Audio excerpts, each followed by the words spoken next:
Sa mga nagtatanong kung malaki ba yung kikitain dito sa pagtutubo, so hindi talaga natin ma-sure yung income kasi magdidepende tayo sa sa presyo ng asukal. Dito pa tayo ngayon sa ating tubuhan dito sa Negros Oriental. Bibisita pala tayo kung ano na yung update sa ating tubuhan. Kakarating lang natin gamit tong orange natin na unit, itong pangmalakasan unit natin. So pupunta tayo ngayon dito sa ating tubuhan. So ang katabi ko pala dito ay ito yung may-ari ng tubuhan.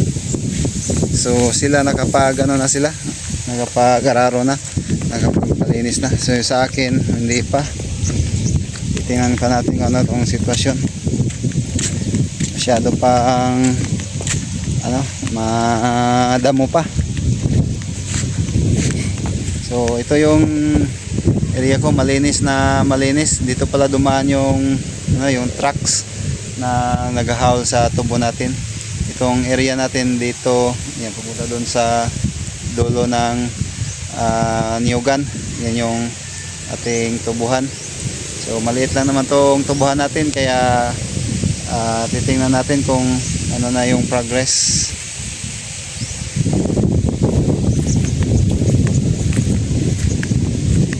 So sa ngayon may nagano pala, nagpapabunot tayo ng damo sa ngayon. So ito yung kanilang nabunot na mga damo ito ngayon. Yan. Kasi kailangan bunutin tong mga damo na yung ganitong damo, yung parang parang tubo, pero ito yung mga kinakain ng kambing, yung mga ganitong damo. Ayan, napakarami. Ito kakapal pa kasi to, kaya kailangan bunutin ng maaga. So last lang to na harvest ngayong January lang to na, kaya kailangan natin papatrabaho ulit. Baka sakaling suswertehin na naman sa susunod na presyo, kung baka sakali na naman tayo. So ito na. So ito lang pala kanilang natapos sa ngayong araw. Simula dito papunta doon, yan yung kanilang natapos sa araw na ito. Ang area na to ay may mga nyug pa konti-konti. Yan, maraming hindi lang pa konti, medyo marami din pala, pero ayos lang. Kasi nung nakaraan mas marami to. Tapos yung iba pinotol, ginawa ng lumber kasi wala na masyadong bunga. Yung nito, hindi kasama yung mga niyog sa renta. So nirentahan na natin yung lupa na to dito sa atin, kaya wala pa tayong masyadong pera para bumili ng lupa. May yung nyug na to, bagong nyug pa. So marami siyang mga tawag na ito, mga kinakain ng kambing na mga ganitong kailangan pang bunutin. Malaking gagastusin pa para dito. So yung nakuha pala natin ngayon sa taon na ito ay nakakuha pala tayo ng 52 tons, yung mahigit 50 tons. So nasa yun, yung gross niya nasa mga 52 tons yan yung nakakuha natin sa isang hektarya. Sa mga nagtatanong kung malaki ba yung kikitain dito sa pagtutubo, so hindi talaga natin ma-sure yung income kasi magdidepende tayo sa presyo ng asukal. Hindi pare-pareho yung presyo. Minsan mahal, minsan mura. Sa taon na ito ay hindi masyado, kaya maraming mga planters na naglilikramo kasi nga medyo mura yung asukal sa taon na ito. So ayan,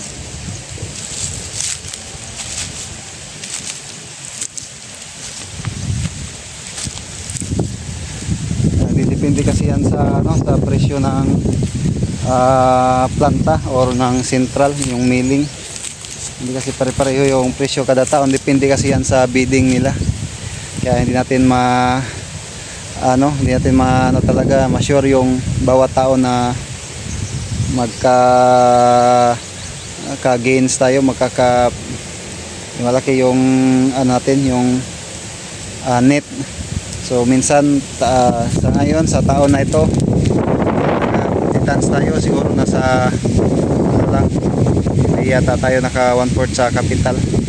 So yung capital natin sa taon na ito ay umabot ng mga sa isang hektarya lang, humigit kumulang na sa mga 80,000. Hindi yung sa tracking naman sa 50 tons, 50,000 yun din mahigit yung binayaran natin sa tracking. Tapos yung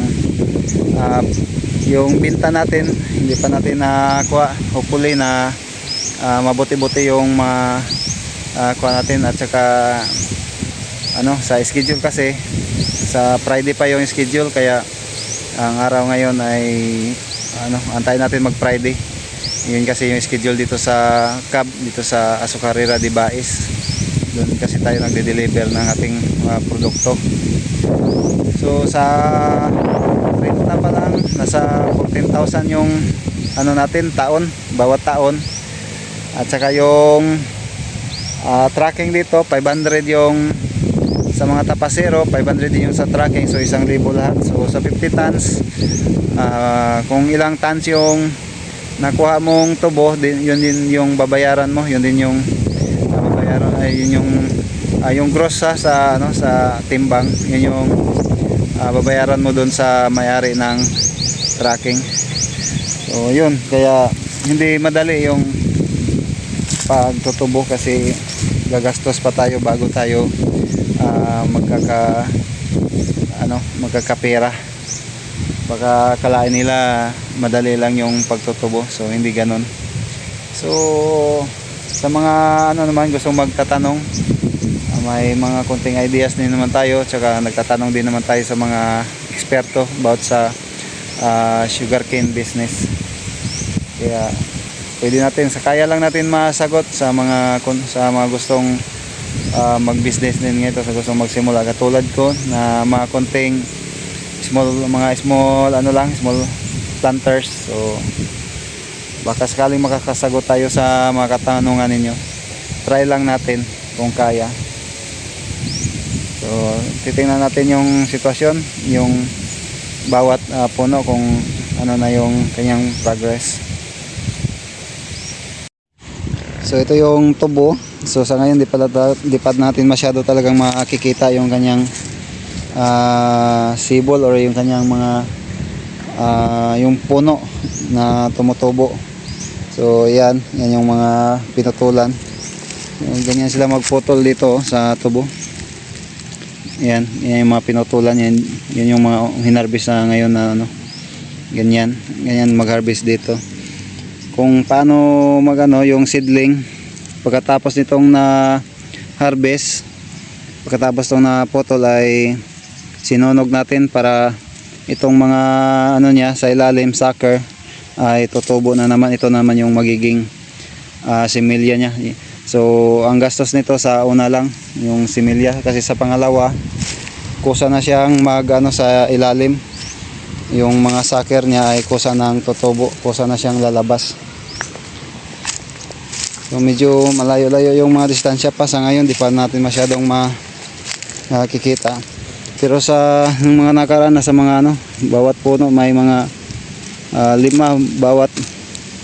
5 piraso, 5 puno yung nakukuha. 1, 2, 3, 4, 5, 6, 8 na sa mga 5 hanggang 10 yung nakukuha sa bawat puno. Dito tayo kasi nung nakaraan pinaanuhan natin to ng seedling.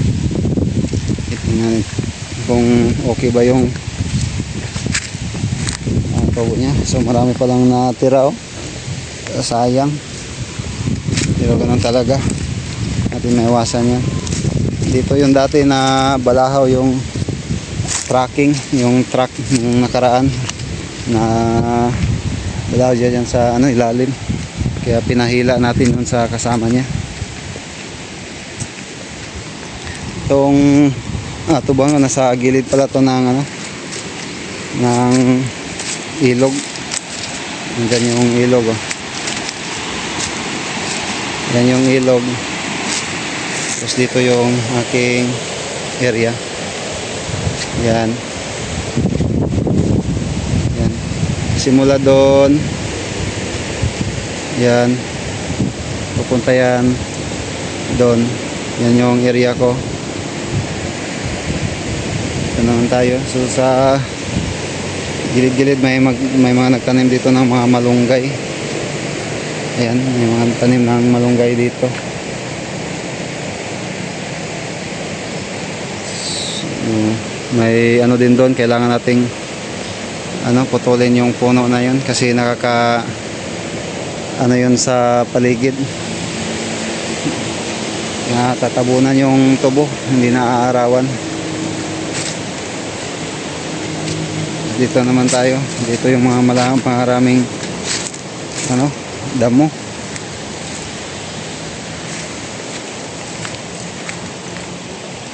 Mga parang napier. So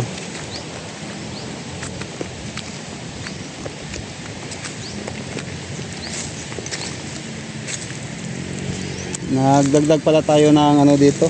Ito yung mga tinanim nila na bago, oh. Ayan, ito sa mga 15,000 yung natin na bagong seedling tinatanim, kasi yung mga bakante kailangan nating lagyan yon para hindi masayang yung area. Kaunti lang yung area natin. So ito, ayan, may tumubo na, may mga lumabas na yung kanyang mga yung dahon. So ito yung akala natin parang tubo, pero yan yung pinaka perwisyo ng mga damo. Ayan, oh. Sobrang kakapal. Ayun pa. Ayun sa unahan. Yan yung mga mga damo na kailangan nating tanggalin. Ayan, oh. Kadami. Kailangan nating tanggalin yan. May na dito, ito. Ganito yung paraan nila para matanggal.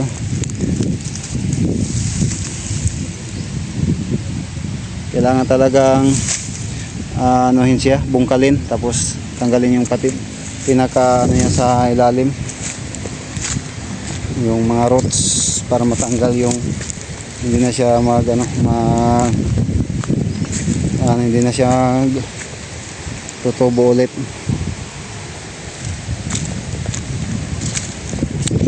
Para sa mga karagdagang impormasyon, karagdagang updates, subscribe nyo na lang yung aking YouTube channel, kasi marami pa tayong i-upload na video tulad ng mga fruit business, yung mga ganitong business, sugarcane business, kasi din tayo ng mga prutas, yung isa din natin pinagkakikitaan yung fruit business.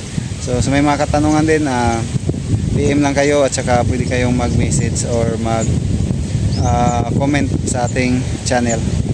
Maraming salamat.